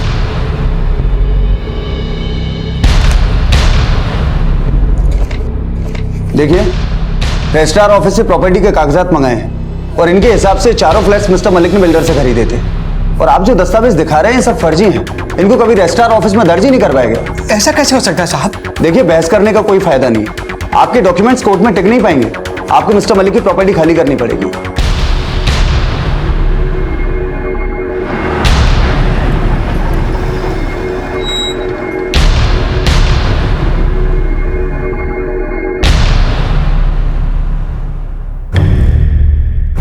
हे भगवान, शनि का फेरा पड़ गया क्या? और एक मुसीबत। साहब, कौन सा फ्लैट? हमने किसी को धोखे से फ्लैट नहीं बेचा है। सतीश, तुम प्रॉपर्टी का बिजनेस करते हो ना? और गायत्री हाउसिंग सोसाइटी के फ्लैट बेचने का काम भी तुम करते थे। हाँ साहब, करता हूँ, लेकिन हमने धोखे से किसी को फ्लैट नहीं बेचा है। देखिए साहब, मेरा बेटा 12 साल से इस लाइन में काम करता है। आज तक किसी ने उंगली तक नहीं उठाई इसकी तरफ। ये सब उस कन्वोई का काम है। हाँ, इल्जाम लगा रहे हैं साहब वो मेरी बेटी पर। चौका चूल्हे से बाहर तो उसे कभी निकलने नहीं दिया। वो प्रॉपर्टी के इस कारोबार को कहाँ समझेगी? अगर जलसा आपकी बहू ने की है तो डॉक्यूमेंट्स पर आप दोनों के साइन क्यों है? ये सब उसने धोखाधड़ी से किया है। 2 मार्च को 1 से 2 बजे के बीच मनोरमा के फोन की लास्ट लोकेशन थी सतीश के ऑफिस का एरिया। उसी दौरान सतीश और उसकी मां सरस्वती भी वहीं थे, जिसके बाद दोनों मां बेटे जनता नगर गए। और सर, उससे ठीक 1 दिन पहले यानी 1 मार्च को सतीश और उसकी मां के नाम से मिस्टर मलिक के फ्लैट्स 4 अलग अलग फैमिलीज को बेचे गए, फर्जी कागजात बनाकर। सर, 2 मार्च को मनोरमा गायब हुई और 15 मार्च को बेटियां। कहीं ऐसा तो नहीं 1 मार्च को सतीश ने जो फ्रॉड किया था उसकी भनक मनोरमा को लग गई हो और अगले ही दिन 2 मार्च को मनोरमा ने सतीश के ऑफिस जाकर सतीश और उसकी मां सरस्वती से बहस की हो, जिसके बाद पकड़े जाने के डर से सतीश और उसकी मां सरस्वती ने मनोरमा के साथ कुछ कर दिया हो। उसके बाद में दोनों बेटियों को मालूम हो गया हो कि उनकी मां के साथ में क्या हुआ, तो उन्होंने दोनों बेटियों को गायब कर दिया। लेकिन सर, सतीश और सरस्वती तो इस बात से ही इनकार कर रहे हैं कि उन्होंने किसी के साथ में धोखाधड़ी की है। एक तरीका है हमारे पास ये पता करने का कि फ्लैट्स बेचे किसने। चलो। अरे साहब, रोज रोज क्यों पुलिस स्टेशन लेकर आते हैं? कितनी बार कहूं, हमने कुछ नहीं किया है साहब।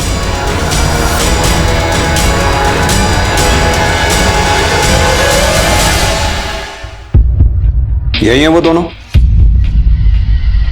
नहीं साहब, हमें तो एक ही आदमी मिला था जिसने अपना नाम सतीश बताया था। इस लड़की को कभी देखा था उसके साथ? नहीं साहब।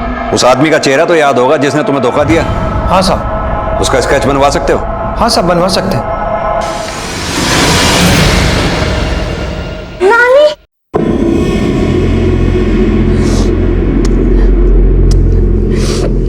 कहाँ चली गई थी तुम दोनों? नानी, वो हम मम्मी को ढूंढने चले गए थे। पापा और दादी ने मम्मी का सामान बाहर फेंक दिया था और दादी कह रही थी कि वो हमारे लिए नई मम्मी लाएंगी। नई मम्मी? बेटा आप लोगों ने देखा है नई मम्मी को? नहीं अंकल। ठीक है श्यामा जी, बच्चों को आप ले जा सकती हैं।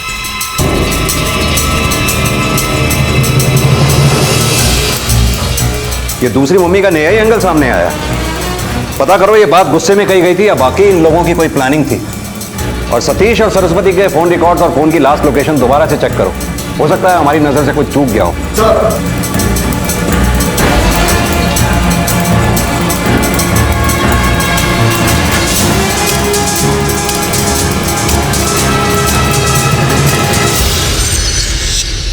यही है वो जो आपके बेटे के लिए दूसरी बीवी लाने वाले थे, आप दोनों जिनसे 2 मार्च को जनता नगर मिलने गए थे।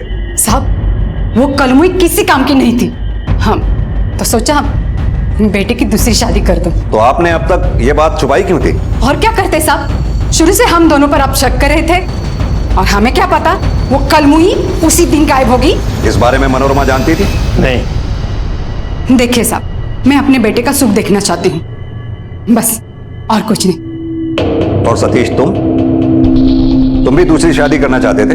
सर पहले ऐसा नहीं था, मैं मनोरमा से प्यार करता था, लेकिन धीरे धीरे मुझे इस बात का एहसास होने लगा कि उसका दिल इस शादी में है ही नहीं। घर से भागने की भी कोशिश कर चुकी थी वो। सर हीरोइन बनने के लिए वो किसी भी हद तक जा सकती थी। घर को उसने ब्यूटी पार्लर बना रखा था, घंटों भर आईने के सामने मेकअप करती रहती थी, दिन भर बैठकर टीवी पर सीरियल्स और फिल्में देखा करती थी और मोहल्ले की सारी औरतों के साथ दिन भर गप्पे मारती रहती। कौन सी हीरोइन किसके साथ भाग गई, किसकी बेटी की शादी किसके साथ हो रही है। सर उसे कोई फिक्र नहीं थी, न बेटियों की, न घर की, न मेरी माँ की और न ही मेरी। जिस दिन से इस केस की तहकीकात शुरू हुई थी उसी दिन से पुलिस के शक के दायरे में मनोरमा का पति और उसकी सास थे, लेकिन वो दोनों पहले ही दिन से अड़े हुए थे कि उन्होंने मनोरमा के साथ कुछ नहीं किया। उनका यही कहना था कि वो भाग गई है हीरोइन बनने के लिए, और साथ ही प्रॉपर्टी की जालसाजी वाले केस से भी उनका कोई लेना देना नहीं था। दोनों अब जमानत पर रिहा थे, लेकिन मनोरमा के बारे में पुलिस को ना तो कोई सबूत मिला था और ना ही ऐसी कोई खबर मिली हो कि वो शहर से बाहर गई है। आखिर वो थी कहां? पुलिस अब तक जैसे अंधी गली में घूम रही थी, और तभी उन्हें प्रॉपर्टी फ्रॉड केस में एक महत्वपूर्ण सुराग मिला। सर, जिस आदमी ने फ्रॉड किया था उसका स्केच। सर, इसका नाम नरपत है। ये सतीश के ऑफिस में ही काम किया करता था, उसका असिस्टेंट था। 1.5 महीने पहले इसने नौकरी छोड़ दी अपना काम शुरू करने के लिए, लेकिन इसके कॉल रिकॉर्ड से एक बात और सामने आई है। क्या? ये देखिए सर, 4 फरवरी से 1 मार्च के बीच में इसने सतीश के घर लैंडलाइन पर कई कॉल किए हैं। ज्यादातर कॉल्स दिन में किए गए। तुमने कहा 4 फरवरी से 1 मार्च तक सतीश के घर लैंडलाइन पे फोन करता रहा है, और 2 मार्च को ही मनोरमा गायब हुई। कहीं ऐसा तो नहीं नरपत और मनोरमा दोनों मिले हुए थे? गौरव, तुम इस नरपत के बारे में पता करो, तब तक हम सरस्वती और सतीश से नरपत के बारे में बात करते हैं। सर, क्या नरपत हमारे घर पे फोन करता था? वही तो हम भी जानना चाहते हैं। कलमुई कमीनी नौकर के साथ लाइन में टक्का और हमें फंसा कर भाग गई। कुछ भी बकवास मत करो माँ। देखिए सर, ये सच है कि हम दोनों उसको पसंद नहीं करते थे, लेकिन इसका मतलब ये नहीं है कि हम उस पर कुछ भी इल्जाम लगाएं, कीचड़ उछालें। खूबसूरत थी वो, हजारों लोग उस पर जान छिड़कते थे, इसमें उसका क्या कसूर? इतने साल हमारी शादी चल सकी इसलिए भी क्योंकि उसने अपने पास किसी को फटकने भी नहीं दिया। सर, नरपत का ट्रेल मिल गया है सर। चूंकि मनोरमा ट्रेन, बस या टैक्सी से कहीं नहीं गई थी, इसलिए मैंने आसपास के सारे टोल नाकों की सीसीटीवी फुटेज चेक किए, और ये देखिए सर, 2 मार्च को करीब 2:30 बजे नेशनल हाईवे 12 पर नरपत के साथ ये औरत थी। कहां तक ट्रेल कर पाए इसको? सर, कार किराए पर ली थी जिसमें जीपीएस ट्रैकर लगा हुआ था, जिससे उनका रूट ट्रेस हो गया। उस रात ये मोहाना के एक होटल में रुके थे, और अगले दिन यानी 3 मार्च को इन्होंने रेलवे स्टेशन के पास एक पॉइंट पर गाड़ी छोड़ दी। इसके बाद पता नहीं चल पाया सर। अब या तो इससे आगे ये दोनों कार बदलकर चले गए या ट्रेन से कहीं चले गए। अब आगे की कड़ियां हमें मोहाना जाकर ही मिलेंगी।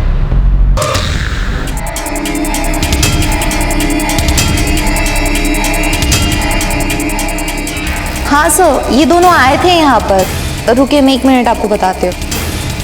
सर, ये 2 मार्च की रात को यहाँ पर आए थे। यहां से कहां गए, कुछ पता है आपको? No sir. हाँ भरत बोलो। सर कार मिल गई है, रेलवे स्टेशन की पार्किंग में खड़ी है। कुछ पता चला ट्रेन से वो कहाँ गए? सर वो लोग ट्रेन से तो कहीं नहीं गए, क्योंकि ना तो सीसीटीवी फुटेज में नजर आए और ना ही उन्होंने कोई टिकट खरीदे। ठीक है। यहाँ से सर 2 किलोमीटर दूर पटरी पर सर वहाँ एक लाश मिली है। न जाने कैसी पत्थर दिल माँ मिली है इन्हें, छोड़कर भाग गई। रूप की रानी समझती थी खुद को, उसको बच्चों की क्या परवाह। क्या कह रही हैं? हाँ? बच्चियों को क्या सुना रही हैं? आप लोग भी किसी बच्चे की माँ है। इन बातों से बच्चों पर क्या असर पड़ता है पता है आपको? चलो बेटा, इन लोगों की बातों का बुरा नहीं मानते। इन लोगों को दूसरों को दुख तकलीफ में देखकर बहुत खुशी मिलती है। तुम लोग अपनी पढ़ाई करो बस, ठीक है? चल। लाश तो सड़ चुकी है, करीब 2 हफ्ते पुरानी लगती है। मनोरमा भी यहीं थी नरपत के साथ इसी दौरान, कहीं उसी की बॉडी तो नहीं?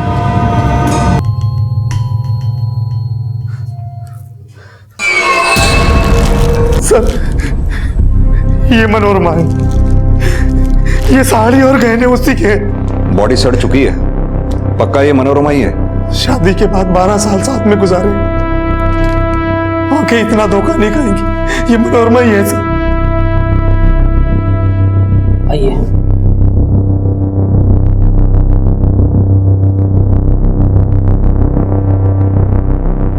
सर कहीं ऐसा तो नहीं कि मनोरमा ने सुसाइड किया हो सकता है। यह भी हो सकता है कि नरपत ने इसके साथ मिलकर फ्रॉड तो कर लिया, बाद में इसे मारकर सारा माल हड़प लिया हो। लेकिन सवाल यह है कि नरपत मोहाना के बाद गया कहां? एक काम करो, मोहाना के आसपास जहां जहां भी गाड़ियां किराए पे मिलती हैं वहां वहां पता करो। सर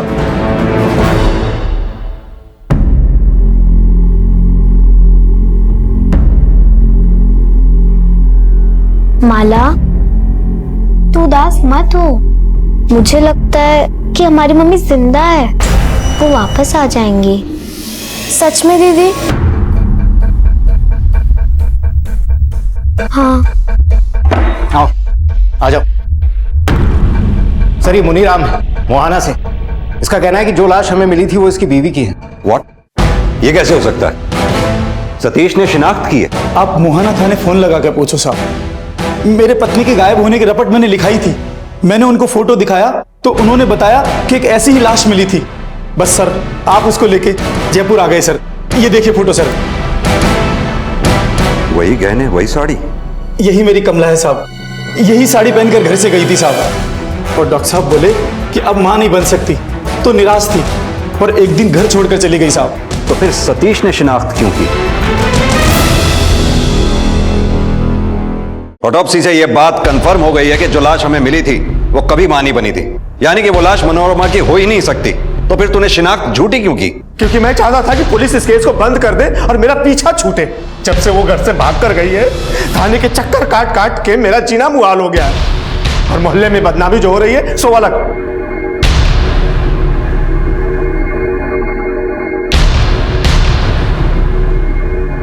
नानी, आप यहाँ? मैं तुम दोनों को घर ले जाने आई हूँ। अब से तुम उन गंदे लोगों के साथ नहीं रहोगी। नानी, हम नहीं चल सकते। मम्मी लौट के पापा के घर ही आएंगी ना?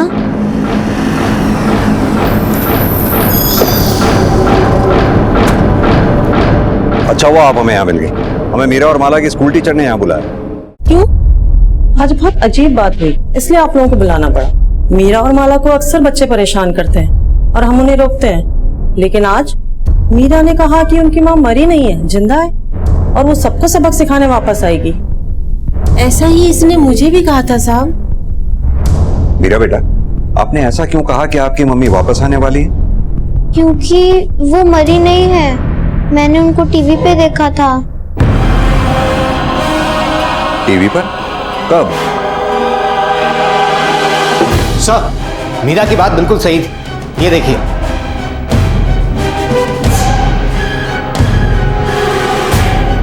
यानी सतीश और उसकी माँ सही थे। सर ये मुंबई पहुंच गई और एक्टिंग भी करने लगी। और हाँ सर, जब मैंने मुंबई पुलिस को इसकी डिटेल्स भेजी तो पता चला कि वहां एक एक्टर की बीवी ने इसके खिलाफ शिकायत दर्ज की। कैसी शिकायत? उस एक्टर का पीछा किया करती थी। उसको तंग किया करती थी। यहाँ हम पागलों की तरह केस के अलग अलग एंगल से जूझ रहे हैं और वहां मैडम मनोरमा हीरोइन बन चुकी हैं। भरत, तुम और गौरव फौरन मुंबई जाओ, जितनी जल्दी हो सके इस मनोरमा को ट्रेस करो। सर।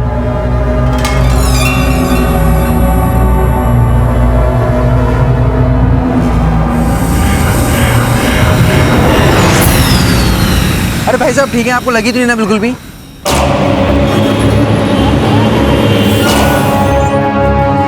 हाँ मैंने ही करवाई थी FIR.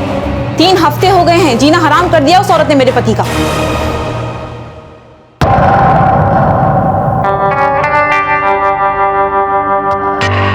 She is an obsessed fan, पागलों की तरह पीछा करती रहती है, शूटिंग पे, शॉपिंग मॉल में। अब तो हद हो गई है, घर के बाहर भी खड़ी रहने लगी है, बार बार मानव से मिलने की कोशिश करती रहती है। कहीं ऐसा तो नहीं इसका एक एंगल और है जिसके बारे में आपकी पत्नी नहीं जानती? मतलब कहीं ऐसा तो नहीं कि इस फैन को हवा आप ही ने दी है? होता है ना ऐसा भी, आखिर एक्टर हो। सर, फैंस की कोई कमी नहीं है, आई एम टेलिंग यू।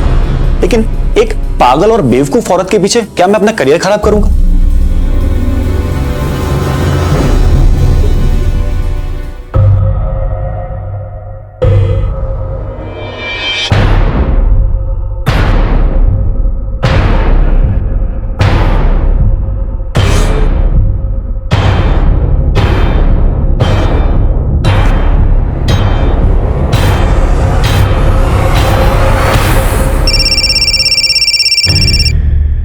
हाँ गौरव, मनोरमा का घर चेक किया, वो यहाँ कई दिन से नहीं आई और नहीं उसके घर से हमें कुछ खास हाथ लगा है। मुझे एक और स्टोरी पता चली है मनोरमा के बारे में। मनोरमा और वो एक्टर मानव भी मिला करते हैं, ब्रेक में वैनिटी वैन में और आसपास की एक कॉफी शॉप में। असल जिंदगी में भी बहुत अच्छी एक्टिंग कर रहा है मानव।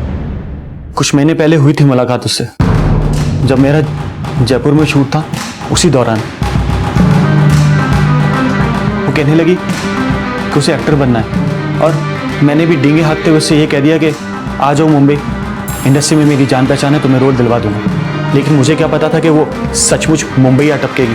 वो मुझे कहने लगी कि रोल दिलवाने के लिए वो मुझे पैसे भी देगी और उसने मुझे ये कहा कि उसके बाद बहुत सारा पैसा है।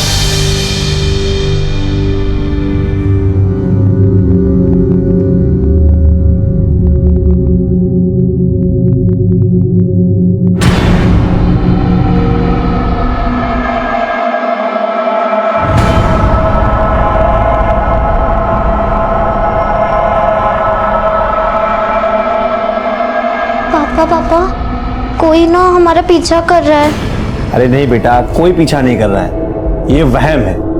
मुझे भी ऐसा लगा कि कोई मेरा पीछा कर रहा है, देखा तो कोई नहीं था। डरो मत। क्या ये दोनों 3 मार्च को आपके यहाँ गाड़ी किराए पे लेने के लिए आए थे? हाँ सर, आए थे और एक गाड़ी किराए पर ली थी। आपकी गाड़ी में जीपीएस लगा हुआ है? हाँ सर बिल्कुल। मुझे उस गाड़ी के पूरे सफर का ट्रैक रिकॉर्ड चाहिए। भरत ने कहा था कि मनोरमा के पास मुंबई में काफी पैसा है। दोनों नरपत और मनोरमा यहाँ से एक साथ निकले। हो सकता है ये फ्रॉड दोनों ने मिलकर किया हो। मनोरमा ने एक बैंक अकाउंट खोला, टीवी शो के पेमेंट का चेक और 30 लाख रुपए एक साथ जमा कराए, लेकिन अगले ही दिन 2 लाख रुपए विड्रॉ कर लिए और उसी दिन उसकी मानव से फोन पर 6-7 बार बात हुई। फिर दोनों गोरेगांव के एक रेस्टोरेंट में मिले शाम के 4 बजे। 4 बजे के बाद दोनों की फोन लोकेशन एक ही थी और ये उसी रेस्टोरेंट का बिल है। 2 लोगों के ड्रिंक्स और खाने का ऑर्डर था। ये करीब 4 हफ्ते पहले की बात। मानव और मनोरमा के बीच कुछ तो चल रहा है, लेकिन ये मनोरमा है कहाँ? मानव, अब हमें तुझको एक्टिंग सिखानी पड़े इसके लिए मजबूर मत कर। मनोरमा से किस बात के पैसे लिए थे तूने? मनोरमा से पैसे? एक्टिंग नहीं, सच, सिर्फ सच। 10 मार्च को तू कहां गया था, क्या खाया, क्या पिया, सबका प्रूफ है हमारे पास। अब सच यहां बताएगा या थाने में? मैंने उससे पैसे लिए थे उसको काम दिलवाने के लिए और 1-2 छोटे मोटे काम भी दिलवाए, लेकिन उसके सपने बड़े थे। लीड रोल करना चाहती थी। झूठ बोलना बंद कर। तू जयपुर से उसके साथ इस फ्रॉड में शामिल है। कौन से फ्रॉड की बात कर रहे हैं आप? इसे देखा है कभी मनोरमा के साथ? नहीं सर, मैंने इसे कभी नहीं देखा।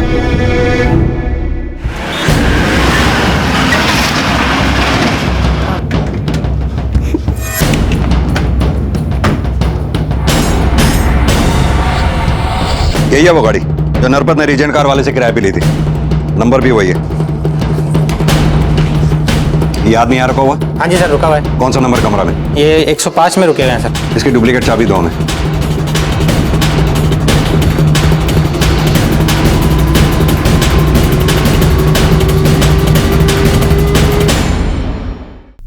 अब और पिटेगा या बोलेगा?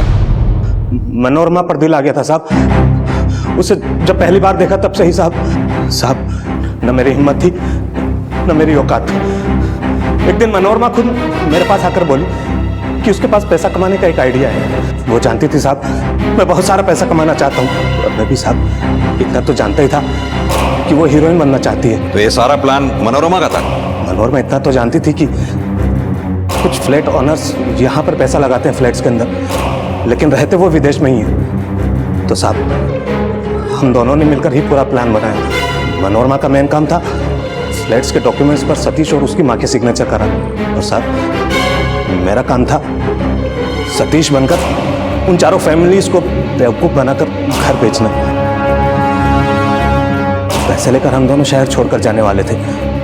तभी मैंने उसे कहा कि ट्रेन या बस से जाएंगे तो पुलिस हमें कभी भी पकड़ सकती है, इसलिए हम किराए की कार से जाएंगे। और उसके बाद तुम दोनों मोहाना के एक होटल में रुके? हाँ साहब, दोनों ने एक दूसरे के साथ अच्छे से बिताई, और अगले ही दिन साहब मैंने उसके हिस्से का पैसा देकर उसे किराए की कार से मुंबई भेज दिया। यानी तेरे कहने का मतलब है कि मनोरमा ने अपनी मर्जी से वो रात तेरे साथ बिताई? हाँ साहब। उसके बाद कभी मनोरमा को तूने फोन किया? नहीं साहब। सतीश ने यह बात पूरे विश्वास के साथ कही थी कि मनोरमा दूसरे मर्दों को अपने पास पटकने तक नहीं देती थी। तो फिर मनोरमा नरपत के साथ उस रात राजी कैसे हो गई, या फिर नरपत के साथ मिलकर अपने पति और सास को फंसाने के लिए मान कैसे गई? सर मुंबई से भरत सर ने भी यही जानकारी दी। मनोरमा ने मानव को पैसे दिए, लेकिन उनके बीच ऐसा कोई रिश्ता नहीं था। हेलो, क्या? ठीक है आप वहीं रुकिए, हम पहुंचते हैं। सतीश की मां का फोन था, सतीश गायब है। आपने सतीश को आखिरी बार कब देखा था? सुबह नाश्ता करके ऑफिस जा रहा था, बोला 1 बजे खाने पर आ जाऊंगा। वो 1 बजे आया ही नहीं, इसलिए मैंने 2 बजे उसे मोबाइल पे फोन लगाया। मोबाइल स्विच ऑफ आ रहा था। फिर मैंने ऑफिस में फोन लगाया तो पता चला वो ऑफिस गया ही नहीं। सैनी, सतीश की कॉल डिटेल्स और उसके फोन की लास्ट लोकेशन पता करो जल्दी। सर।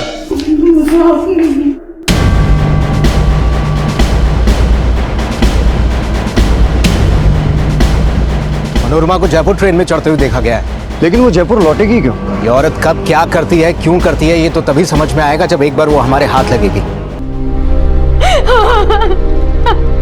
क्या किसी पे शक है आपको? 2-4 दिन से सतीश का कोई पीछा कर रहा था, ऐसा उसको शक था साहब। सैनी, पता करो क्या किसी ने इनके घर के आसपास किसी अनजान आदमी को देखा है क्या? सर। मेरा बेटा। सर, ये इन्फॉर्मेशन तो पक्की है। मनोरमा जयपुर ट्रेन से निकली थी। मनोरमा के जयपुर आने की खबर और सतीश के लाश मिलने की खबर दोनों एक साथ ही आई हैं। पर सर वो ऐसा क्यों करेगी? इतनी मुश्किल से तो यहाँ से भागी थी, वापस आई भी तो क्यों? अगर मनोरमा जयपुर में है तो इसने अपने बच्चों से या फिर अपने पति से कांटेक्ट करने की कोशिश जरूर की होगी। ये सतीश के कॉल रिकॉर्ड्स दोबारा से चेक करो।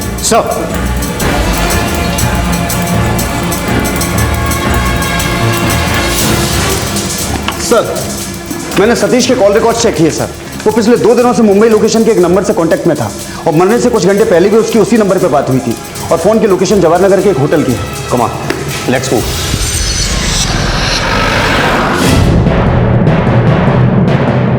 जरा चेक करके बताइए इस नंबर का गेस्ट कोई आपके यहाँ ठहरा हुआ? जी सर।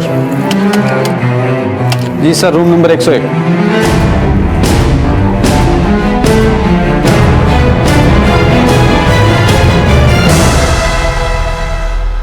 हाँ सर, मैंने और नरपत ने मिलकर ही जालसाजी की थी।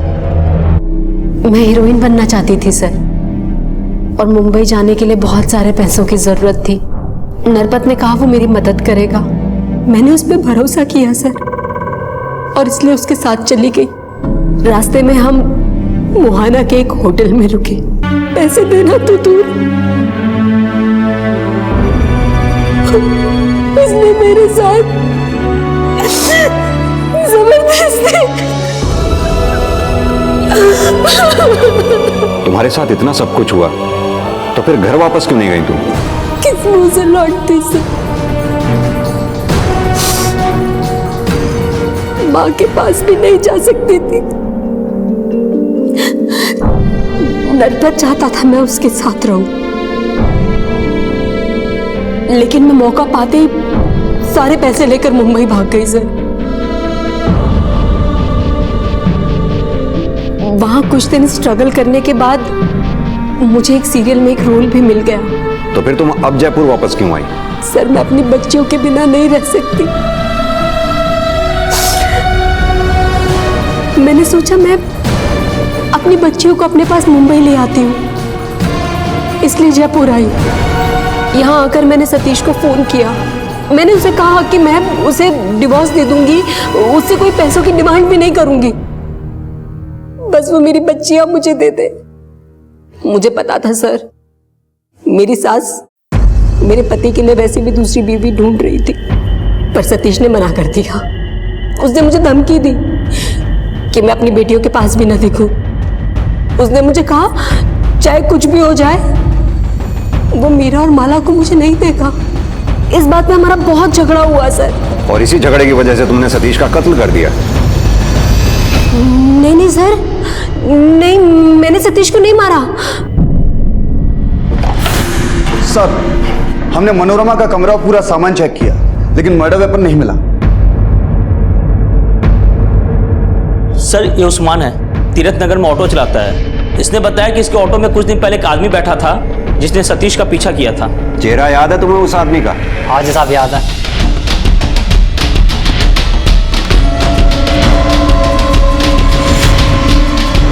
सर ये तो नागेंद्र है, जिसके साथ फ्लैट खरीदने में धोखाधड़ी हुई।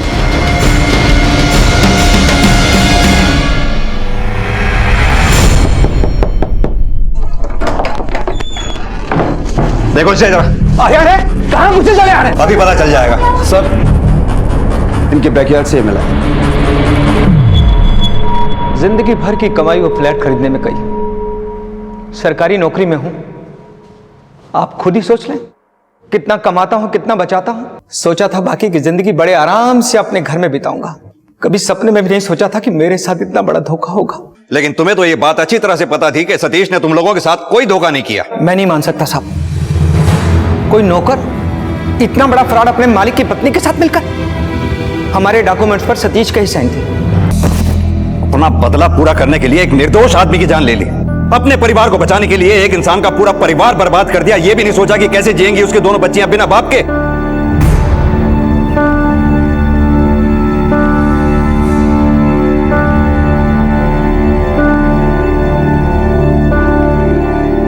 मनोरमा खूबसूरत थी, टैलेंट भी होगा उसमें। वो एक्टिंग करना चाहती थी, स्टार बनना चाहती थी, लेकिन उसके पति ने उसकी ख्वाहिशों को समझा ही नहीं। वो एक ऐसे रिश्ते में बंध गई जिसमें प्यार भी नहीं था। उसकी नजर में सिर्फ घुटन ही थी उसकी जिंदगी। पर इस कैद से छुटकारा पाने के लिए उसने जो रास्ता चुना वो गुनाह का था। इसमें ना सिर्फ उसकी अपनी जिंदगी बर्बाद हुई, बल्कि उसके पति की जान भी चली गई और उसकी दोनों बेटियों के सर से बाप का साया भी उठ गया। कौन सही था कौन गलत था ये कहना मुश्किल है। जैसा कि हमने पहले भी कहा कि हर इंसानी रिश्ता एक रहस्य है, एक पहेली।